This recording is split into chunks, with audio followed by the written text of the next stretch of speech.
বাড়িতে কিভাবে দুর্দান্ত স্বাদের পনিরের কোপ্তা বানানো যায় চলুন আজ আপনাদের সাথে সেটাই শেয়ার করব।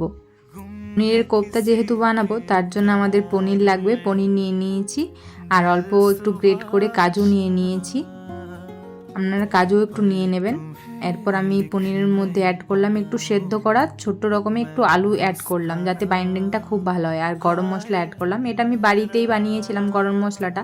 অল্প স্বাদের জন্য একটু চিনি দিলাম আর টেস্ট অনুযায়ী একটু লবণ লাগবে, ওতে একটু লবণ দিয়ে দিলাম। আর ওপর থেকে বাইন্ডিংটা যাতে খুব সুন্দরভাবে মসৃণ হয় তার জন্য আমি একটু কর্নফ্লাওয়ারও নিয়ে নিয়েছি। আপনারা একদম এক চুটকি একটু কর্নফ্লাওয়ার ইউজ করবেন, খুব বেশি ইউজ করতে যাবেন না। আর বাড়িতে যেহেতু পনির বানাচ্ছি আমি পনিরের মধ্যে বেশি কিছু দেবো না, কারণ আমরা পনিরের যেহেতু কোপ্তা বানাবো পনিরই খাবো, তাই অন্য কিছু আর বেশি করে দিলাম না। তো ভালো করে আপনারা হাতে করে মেখে নেবেন। আমার বোলের মধ্যে হচ্ছিল না বলে আমি প্লেটের মধ্যে ভালো করে মেখে নিয়েছি। আমার 7-8 মিনিট সময় লেগেছিল মাখতে। তারপর হাতের মধ্যে অল্প একটু আপনারা ঘি নিয়ে নেবেন বা একটু রিফাইন্ড তেল নিয়ে ভালো করে একটু গোল করে ভেতরে যে আমি কাজুটাকে ছোট্ট ছোট্ট করে গ্রেট করে রেখেছিলাম, কুচিয়ে রেখেছিলাম, সেটাই ওর স্টাফিংয়ের মধ্যে দেব।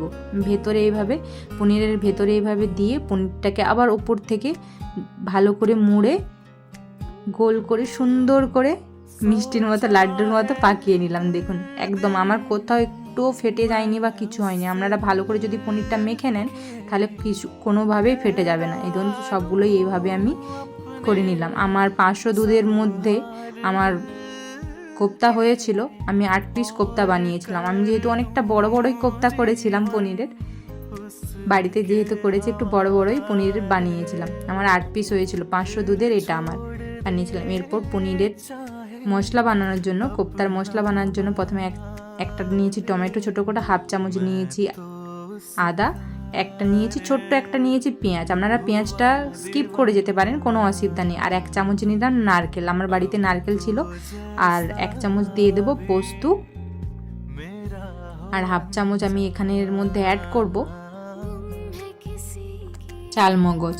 আর ওর মধ্যে 1 চামচ আমি ইউজ করব সাদা তিল। আপনারা বাড়িতে সাদা তিল ব্যবহার করবেন, পোস্তর বদলেও যদি পোস্ত না খান সাদা তিল ব্যবহার করবেন, দারুণ খেতে লাগে সাদা তিল দিলেও। এরপর আমি ভালো করে মশলাটাকে শিলের মধ্যে বেটে নেব। শিলে বাটা মশলা একটু স্বাদটা আরও বাড়িয়ে তোলে, তাই একটু আমি শিলেই বেটে নিলাম মশলাটাকে। এভাবে ভালো করে আমি দুবার ধরে ভালো করে বেটে তো নিয়ে নিয়েছি। তো আমার পনির বানানোর মশলা রেডি। শুধু এর মধ্যে আমি শুকনো মশলা অ্যাড করব। 1 চামচ অ্যাড করলাম হলুদ গুঁড়ো, 1 চামচ অ্যাড করব ওর মধ্যে লঙ্কা গুঁড়ো অ্যাড করব, এটা ঝাল লঙ্কা গুঁড়ো অ্যাড করলাম ওর মধ্যে। আর অল্প করে 1 চামচ অল্প করে একদম জিরে গুঁড়ো আর একটু অল্প করে ধনিয়া গুঁড়ো দিয়ে ভালো করে এটা মিক্সড করে নিলাম। রেডি, আমার আর কোনো মশলা লাগবে না পনিরের কোপ্তা বানানোর জন্য, আমার একদম মশলা রেডি।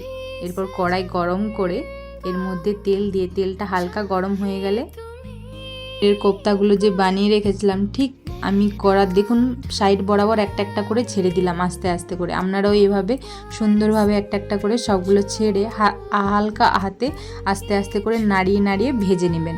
খুব সুন্দর হয়ে ভাজা হয়ে যাবে। দেখুন আমার একটা ফেটেও যায়নি, কিচ্ছু হয়ে যায়নি, খুব সুন্দর। এটা আপনারা যদি খুব ভালোভাবে মাখবেন দেখবেন তাহলে একটাও ফেটেও যাবে না। দেখুন কত সুন্দর হয়েছে পনিরের কোপ্তাগুলো। এই তো আমার হয়ে গিয়েছে। এরপর এই তেলের মধ্যে আমি তেলটা অনেকটাই ছিল, তেলটা কমিয়ে নেব, এতটা তেল দিয়ে আমি রান্না করব না, তাই নামিয়ে নিলাম তেলটাকে। ব্যাস আমার এই তেল হলেই আমার রান্না হয়ে যাবে।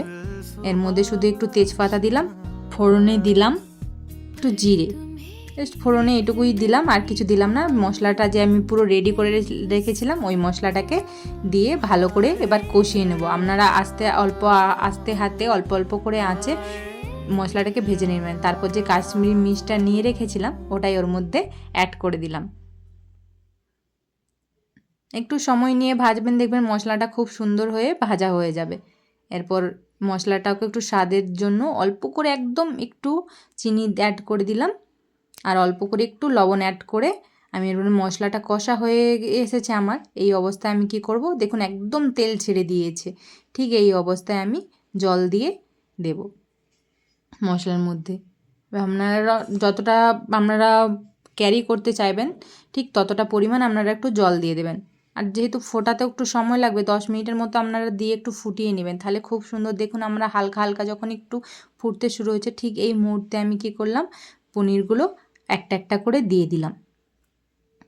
ঠিক ফুটে ওঠার সময়, ফুটে যখন উঠে আসবে কারিটা, ঠিক সেই সময় আপনারা পনির দিয়ে দেবেন। আমরা 10 মিনিট আমি ফুটিয়েছিলাম, দেখুন কত সুন্দর হয়ে গিয়েছে পনিরের কোফতাটা।